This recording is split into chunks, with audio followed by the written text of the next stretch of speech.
Maroko. Di Maroko, Idul Adha dikenal dengan sebutan Lebaran Agung dan dirayakan dengan sangat meriah. Masyarakat Maroko mengadakan liburan selama 3 hari untuk menyambut hari besar ini. Salah satu tradisi unik yang dilakukan adalah mengoleskan hana. Hana sendiri adalah daun pacar. Masyarakat di sana akan mengoleskannya pada 2 tanduk hewan kurban, biasanya domba. Tradisi ini dipercaya sebagai pertanda baik. Tradisi ini dilakukan sebagai bentuk penghormatan serta doa untuk keberkahan. Selama perayaan, keluarga-keluarga di Maroko juga akan berkumpul untuk menyembelih hewan kurban. Kemudian, mereka memasak dan menyajikan hidangan khas seperti kebab, tagine, dan kuskus. Pakistan, tradisi unik Idul Adha di berbagai negara selanjutnya adalah Pakistan. Di Pakistan, menghias hewan kurban menjadi tradisi unik yang dilakukan menjelang Idul Adha. Masyarakat Pakistan menghias dan mendandani hewan kurban, seperti sapi dan kambing, sebagai bentuk penghormatan. Hewan-hewan tersebut biasanya dihias dengan cat, pita, atau pernak-pernik berwarna-warni. Tradisi ini tidak hanya menunjukkan rasa hormat terhadap hewan kurban. Tradisi ini juga menambah semarak perayaan. Setelah prosesi penyembelihan, daging kurban dibagikan kepada keluarga, teman, dan mereka yang membutuhkan. Salat Idul Adha di negara ini juga diadakan di masjid-masjid dan lapangan terbuka. Perayaan kemudian dilanjutkan dengan pertemuan keluarga dan pesta makan besar.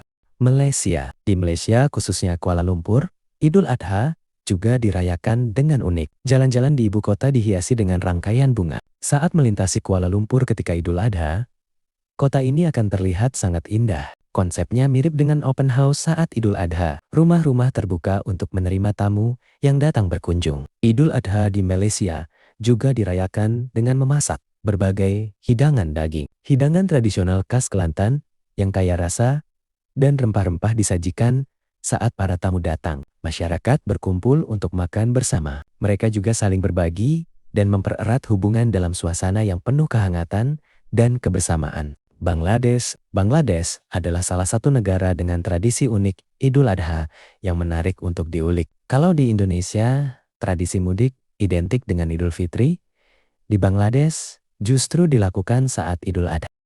Banyak masyarakat Muslim Bangladesh yang mudik ke kampung halaman menjelang Idul Adha. Tradisi mudik ini menggambarkan semangat untuk berkumpul bersama keluarga dan merayakan Idul Adha bersama-sama. Namun, tradisi mudik di negara ini sering disertai kepadatan dan kekacauan. Hal itu terjadi karena banyaknya orang yang ingin kembali ke desa masing-masing dalam waktu bersamaan. Ketika tiket kapal feri habis terjual, banyak warga memilih mengambil risiko dengan menaiki perahu kecil untuk menyeberangi sungai. Turkmenistan.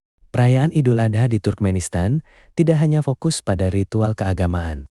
Perayaan ini juga dipenuhi berbagai hiburan dan acara meriah. Setiap tahunnya, negara ini mengadakan konser dan berbagai acara untuk memeriahkan hari besar Islam tersebut. Selain konser, warga Turkmenistan juga memasang ayunan besar di beberapa sudut wilayah. Warga di sana percaya bahwa orang yang menggunakan ayunan akan dibersihkan dari dosa-dosanya. Tradisi ini mencerminkan perpaduan antara keyakinan religius dan budaya lokal. Selain itu, perayaan Idul Adha di Turkmenistan juga melibatkan keluarga dan teman-teman yang berkumpul bersama. Mereka menikmati makanan dan saling berbagi kebahagiaan dalam suasana hangat dan meriah. Aljazair. Tradisi unik Idul Adha di berbagai negara selanjutnya yang menarik untuk diulik adalah Aljazair. Perayaan Idul Adha di negara ini memiliki kebiasaan yang cukup unik. Pada hari pertama Idul Adha, masyarakat Aljazair biasanya menghabiskan waktu untuk membeli batu bara dan kayu. Kedua bahan tersebut digunakan untuk mempersiapkan melfut. Melfut adalah panggangan tradisional yang digunakan untuk memasak daging kurban. Keluarga-keluarga akan berkumpul di sekitar panggangan. Mereka memasak dan menikmati daging kurban bersama-sama. Tradisi ini bukan hanya tentang menikmati makanan. Tradisi ini juga menjadi cara untuk mempererat hubungan keluarga dan komunitas. Suasana Idul Adha di Aljazair dipenuhi rasa syukur, kehangatan, dan kebersamaan. Arab Saudi. Tradisi Idul Adha di Arab Saudi bisa dibilang cukup umum. Namun, memiliki ciri khas dan skala yang sangat besar. Salah satu tradisi yang paling menonjol adalah penyembelihan unta sebagai hewan kurban. Setelah disembelih, daging unta tidak hanya dibagikan kepada masyarakat setempat. Daging tersebut juga disumbangkan ke berbagai negara lain, seperti wilayah Asia Tengah, Asia Selatan, dan Afrika. Tradisi ini mencerminkan semangat untuk saling berbagi kepada mereka yang membutuhkan di berbagai belahan dunia. Selain itu, penyembelihan unta dianggap sebagai bentuk ibadah yang mulia dalam ajaran Islam. Indonesia. Di Indonesia, tepatnya di Yogyakarta, ada tradisi Idul Adha bernama Grebeg Gunungan. Tradisi Grebeg Gunungan dimulai dari halaman Keraton Jogja. Arah-arakan kemudian bergerak menuju alun-alun utara hingga Masjid Gede Kauman. Dalam tradisi ini, terdapat 7 buah gunungan yang disusun sedemikian rupa. Ketujuh gunungan tersebut nantinya dibagikan ke 3 tempat berbeda. Warga setempat yang ikut menonton biasanya akan berebut hasil tani yang diarak dalam gunungan tersebut. Menurut kepercayaan masyarakat setempat, siapa yang berhasil mendapatkan hasil bumi dari gunungan dipercaya akan memperoleh berkah.